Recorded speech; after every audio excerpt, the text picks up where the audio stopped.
14 ফেব্রুয়ারি আর মাত্র 4 দিন পর অর্থাৎ আগামী 19 ফেব্রুয়ারি পাকিস্তানের মাটিতে পদ্মা উঠবে 2025 চ্যাম্পিয়ন ট্রফি।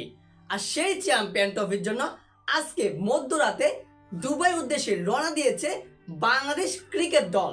তবে তার আগে স্কোয়াডে জায়গা না পাওয়া ওপেনার লিটন কুমার দাস চ্যাম্পিয়ন ট্রফির জন্য বাংলাদেশকে শুভকামনা জানিয়ে একটি বার্তা দিয়েছেন, যেখানে তিনি এই মুহূর্তে নিজেকে বাংলাদেশের সবচেয়ে বড় সমর্থক এবং 16তম সদস্য হিসেবে উল্লেখ করেছেন।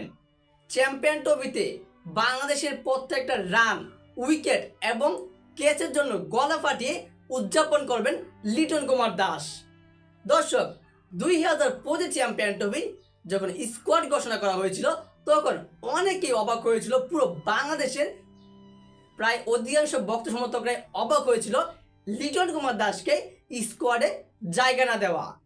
লিটন কুমার দাস হয়তো বর্তমানে অফর্মে রয়েছে, কিন্তু সে এমন একটা প্লেয়ার যাকে নাকি চ্যাম্পিয়ন ট্রফিতে বাংলাদেশের খুবই গুরুত্বপূর্ণ একজন ওপেনার ছিল, ক্লাসিক্যাল ব্যাটসম্যান ছিল, কিন্তু তাকে রাখা হয়নি। তবে স্কোয়াড ঘোষণার সকালে তাকে স্কোয়াড থেকে বাদ দেওয়া হয়েছে, ঠিক বিকালে সন্ধ্যাবেলায় পুরো সকলকে অবাক করে জবাবটা ঠিকঠাক দিয়ে দিয়েছেন লিটন কুমার দাস, যেখানে বিপিএলে ঢাকা ক্যাপিটালসের হয়ে দুর্বার রাজশাহীর বিপক্ষে একটা রেকর্ডময় দ্রুতময় সেঞ্চুরি করে সকলকে তাক লাগিয়ে দিয়েছে।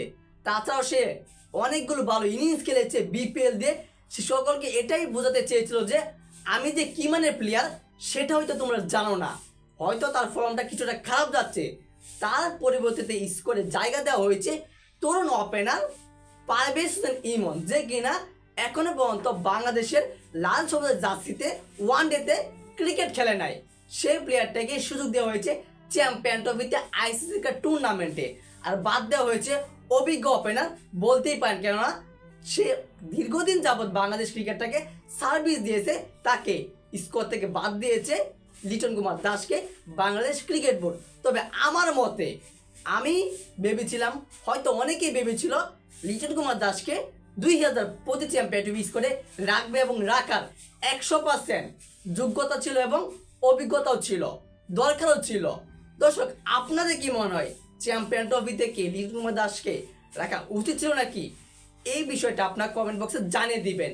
আর সেই চ্যাম্পিয়ন ট্রফিতে স্কোয়াডে যদি না থাকে তবু লিটন কুমার দাস সে 15 সদস্যের পর একটা স্কোয়াডের সদস্য বাড়িয়ে 16 সদস্য স্কোয়াড তাকে ঘোষণা করেছে, যেখানে সে বাংলাদেশ দুবাই যাওয়ার আগে তার অফিসিয়ালি ফেসবুকে যে একটি পোস্ট করেছেন বাংলাদেশের অফিসিয়ালি ফটো সেশন, এবং ক্যাপশনে তিনি লিখেছেন আইসিসি চ্যাম্পিয়ন ট্রফি 2025 অসাধারণ এই দলকে শুভকামনা।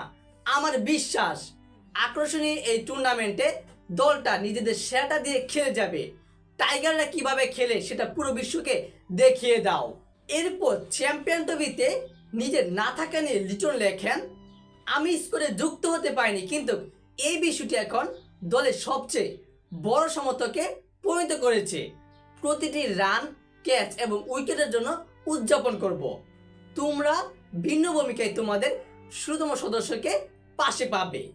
চ্যাম্পিয়ন ট্রফিতে স্কোয়াডে লিটনকে না রাখা হলেও লিটন কুমার দাস ঠিকই চ্যাম্পিয়ন ট্রফি স্কোয়াডকে এবং বাংলাদেশকে ফলো করে যাচ্ছেনই, যার কারণে সে বাংলাদেশ ক্রিকেটকে শুভকামনা জানিয়েছে। তবে আমি আবারও বলছি, লিটন কুমার দাসকে চ্যাম্পিয়ন ট্রফিতে প্রয়োজন ছিল। সো দর্শক, এই বিষয়ে আপনার গুরুত্বপূর্ণ মতামতটি জানিয়ে দিবেন কমেন্ট বক্সে, আর ভিডিওটিতে লাইক দিয়ে চ্যানেলটি সাবস্ক্রাইব করে আমাদের পাশেই থাকবেন। ধন্যবাদ।